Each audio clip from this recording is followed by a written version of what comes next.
फैयै बहुद गोजान फैबाय जोङो आसामावबो फिन कर'नानि गाग्लोबनाय नोंथांमोन खौरां होनो थांगासिनो दङ फिन कर'ना आसामनि मोनसे गामियाव बोसोरफ्रोमबो मागो दमासि बा बिहुखौ फालियो दानि मागो दमासिखौ आरो बिथांमोननि गथ' गथायफ्राबो रावबो मिथिया नाथाय मानो मा जानायमोन जाथाया आं नोंथांमोननो फुल खौरांखौ लाबोगासिनो दङ बिनि सिगां जायफोर बर' सेंग्रा सिख्ला लाइमोनफोरा पलिटिकेल हान्जायाव जइन जादों थांदों बिसोरनि थाखाय गेदेर खौरां मानगोनां एबसुनि प्रेसिडेन्ट दिपेन बर' सारनिफ्राय नोंथांमोना नायनानै लाग्रो जोबजासिम नायोब्ला माखासे टपिकबो मोनगोन आरो कमेन्ट होनो हागोन बारग' राजनितिक दैदेनगिरिफ्रा आथिखालाव बिथांमोना पार्टी सालायगासिनो दङ क्षमतानि थाखाय पावारनि थाखाय दिनै उन्दै उन्दै फंबाय बिनानाव कलेज इउनिभार्सिटियाव फरायनाय स्टुडेन्टफोरखौ जयनिं खालामनाय जों नुदों आसामाव भारतआव जों बेबायदि नुफेराखै बिजेपियानो जा कंग्रेसआनो जा एजिपियानो जा सिपिआइआनो जा राष्ट्रीय दल रिजनेल दलानो जा जे डाइरेक्ट स्कुल गोयिं कलेज गोयिं इउनिभार्सिटी गोयिं स्टुडेन्टफोरखौ हरफन्दाव लाबोनानै साख्रि होगोन थाखा होगोन माबा होगोन होननानै प्रल'भन होनानै जायफ्रा मास्टार डिग्री खालामदों इंलिसाव मेजर सोरबा बर'आव मेजर लादों इक'नमिक्स सोरबा physics logic and philosophy graduation जायफ्रा आन्डार ग्रेजुएट फरायबाय थादों बायदिसिना डिपार्टमेन्टआव मेजर लादों बिथांमोना गावनि जिउखौ दानांगौ सार्टिफिकेट डिप्ल'मा डिग्री मोननांगौ आरो बिनि गेजेरजों गावनि जिउखौ मजबुत खालामनांगौ हिउमेन रिसोर्स दानांगौ खिन्थु बिथांमोनखौ लाबोबाय लाबोनानै बुंदों जे जोंनि सरकार फैबा उमुक होगोन उमुक होगोन बिनि थाखाय माखासे एजेन्सिया खामानि मावबाय थादों आरो बिथांमोनखौ सर्ट साइटेड मोनसे प्रल'भन आरो पलिसि होनानै बिथांमोननि जिउखौ धंस खालामनायनि दिनै खामानि मावबाय थानाया जोंनि हारिनि थाखाय जोबोद दुखुनांथाव आरो बेबायदि खामानिजों बर' हारिनि लाइमोन शक्तिया बर' हारिनि हिउमेन रिसोर्सनि जि शक्ति बर' हारिनि जिखिनि फरायबाय थानाय बिमा बिफा जायफोर बिमा बिफानियाव बिराद मोनसे आसा मिजिं दङ बै स्टुडेन्टनावबो आसा मिजिं दङ बिथांमोनखौ बेबायदि मोनसे बांग्रिं खबाव खोलैनानै धंस खालामनो नागिरनाया बर' हारिनि थाखाय मोनसे आनफर्चुनेट आरो बुंदों जे बर' रावा 2003नि एकर्डनि गेजेरजों 90 सिटेलाव जायगा मोनबाय भारतनि 22टा लेंगुवेजनि रिकगनाइज लेंगुवेज हिसाबै मर्यादा मोनबाय बिनि आन्दोआव दुलाराय बर' फरायसा आफाद बर' थुनलाइ आफाद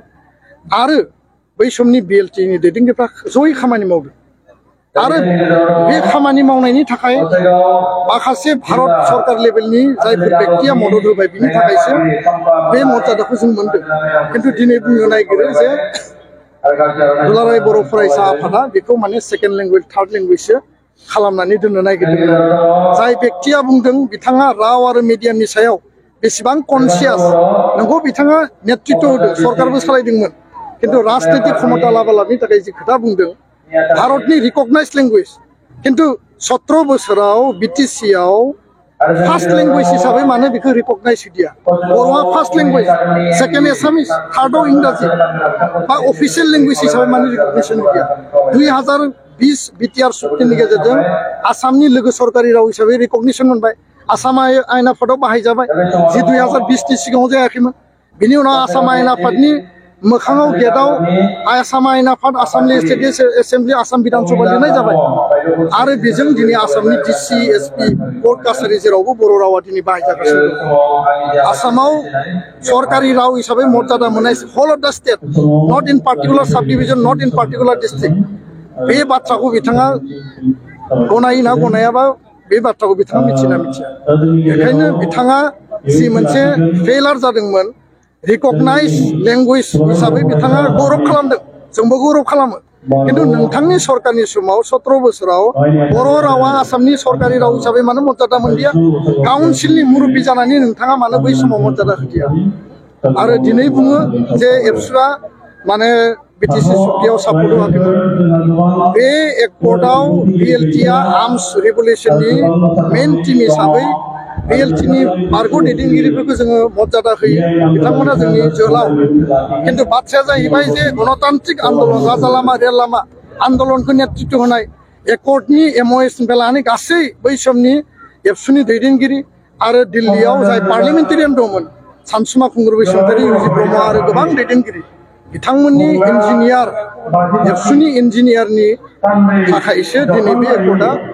100% साक्सेस जादों आरो एबसुआ खोथाया एकमतमोन जे एकर्डखौ बिएलटिआ साइन खालामगोन एबसु आलादा रायजोनि थाखाय आन्दोलन खालामफिनगोन बेखायसो बेयाव सहि होनाया जायाखैमोन बेखौ दिनै रायजोनि सिगाङाव खमतानि थाखाय फोलानानै दिनै खोथा बुंबाय थादों आरो बेनि गेजेरावनो माने एबसुखौ मेलाइन खालामनो नागिरनाय जाय दैदेनगिरिफ्रा दिनै बै समनि एबसुनि नेतामोन बे दैदेनगिरिफ्रानो दिनै गावसोरनि हान्जायाव दङ दा जोंहा हान्जाजों दैदेनगिरिजों खुनु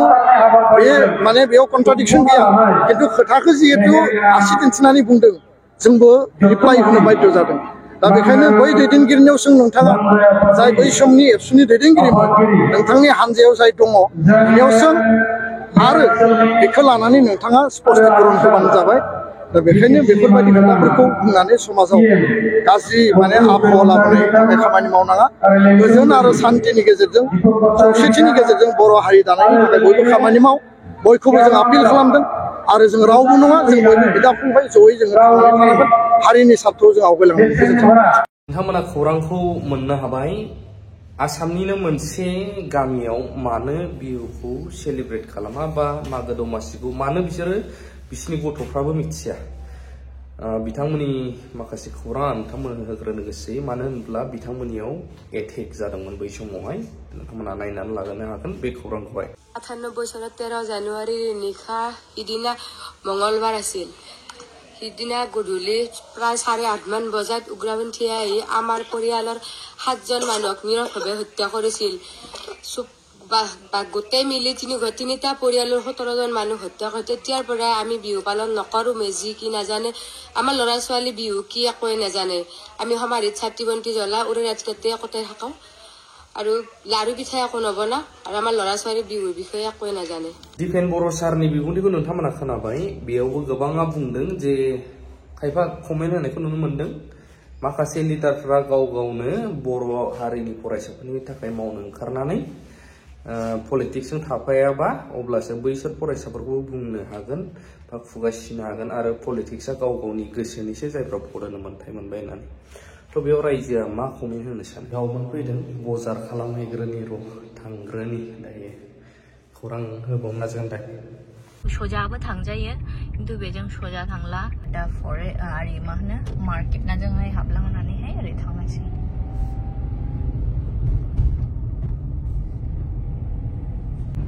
फैयै फैयै बहुद गोजान फैबाय जोङो आं गेजेरमाखौहाय भिडिअ लानो बावसायबाय लामा दिन्थिग्राया बावलायलाङो जोङो दा मा होनो बिरपारा बारबोबाय बिरपारा बारबोनानै नै दा मादारि घाटना जों हाबनोसै